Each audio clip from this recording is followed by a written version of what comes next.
Biden membanjiri ekonomi dalam negeri Amerika dengan stimulus keuangan 1,9 triliun dolar, atau kalau orang awam membacanya printing money. Maka Tiongkok juga pakai strategi yang sama, namun beda target market. Kita setuju tidak setuju, tahu sekali Tiongkok adalah negara agresor ekonomi. Kirinya, kalau ada perusahaan BUMN Tiongkok di suatu negara, itu artinya negara tersebut sedang diagresi ekonominya, bukan agresi militer, cara penjajah atau cara Amerika yang kuno itu. Namun sekali lagi adalah agresi ekonomi. Setelah agresi ekonomi atau serangan ekonomi, maka negara tersebut dikolonialisasi. Sumber daya alam negara tersebut pasti dikeruk habis. Yang kedua adalah kalau ada digital marketplace milik Tiongkok di suatu negara, baik tadinya milik lokal lalu diambil oleh Tiongkok, itu pastinya pasarnya negara tersebut sedang diagresi, sedang diserang. Pasar sebuah negara diserang, awalnya pasarnya dulu dikuasai, lalu jaringan distribusinya dikuasai, kemudian jaringan produk Tiongkok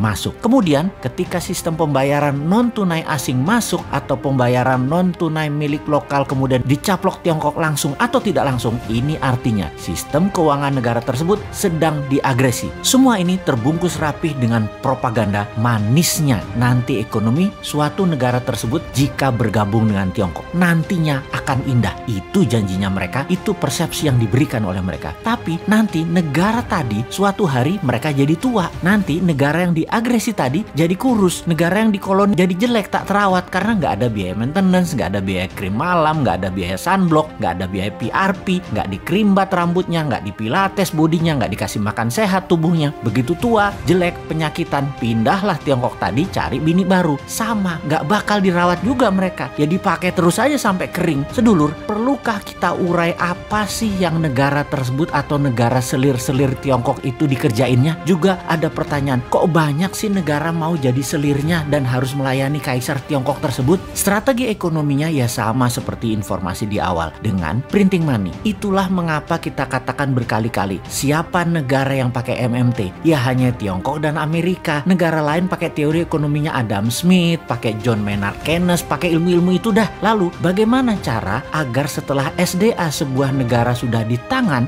agresi berikutnya adalah pasar digital atau marketplace, dan setelah itu apa lagi? Yang dilakukan adalah mencekik ekonomi kelas bawah dengan mendapatkan dolar dari negara yang diagresi agar kering mata uang internasionalnya, agar kering mata uang multi currency negara yang diagresi tersebut. Tiongkok memberikan insentif di dalam negerinya. Insentif setiap dapat dolar dibayar renminbi 3 kali lipat. Misalnya baju batik dicetak di Tiongkok, dijual di marketplace. Batik Indonesia, buatan Indonesia, harga pasarannya adalah Rp150.000 untuk atasan. HPP Garment di Solo katakan Rp80.000. HPP ini harga pokok di mana-mana di seluruh dunia ya 11-12 lah. Pasti orang semua bahannya sama, hitung-hitungannya pasti sama. Di marketplace tadi dijual Rp50.000 loh atasan tadi. Itu pabrik di seluruh dunia juga bingung. Mereka bisa jual Rp50.000 di bawah HPP. Apa untung? Jadi panik lah para reseller. Borong barang Cina tadi, borong barang Tiongkok tadi, jual di offline, jual di online, di tempat lain harganya Rp80.000. Pabrik di Pekalongan, pabrik di Solo, pabrik di Bandung, kemudian ya mati bertumbangan. Produksinya nggak ada yang nelen, nggak ada yang beli. Itulah strategi membunuh produksi, membunuh ekonomi UKM di sebuah negara. Lalu si pengusaha Tiongkok yang dapat $4 per baju tadi, untung dagangnya bagaimana? Oh ya rugi kalau secara dagang. Modal dia kan tetap aja Rp80.000. Tetapi ketika $4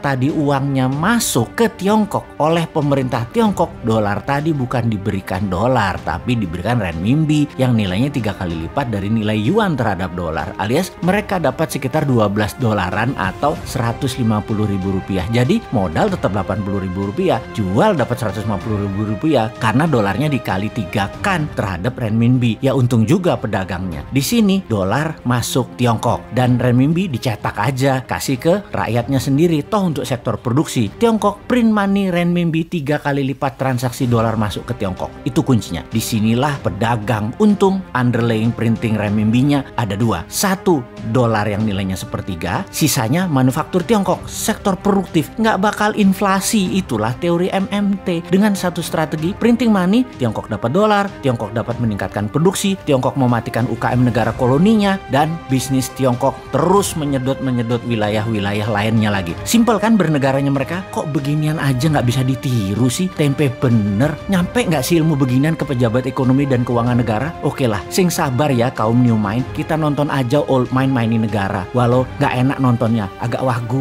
kikuk.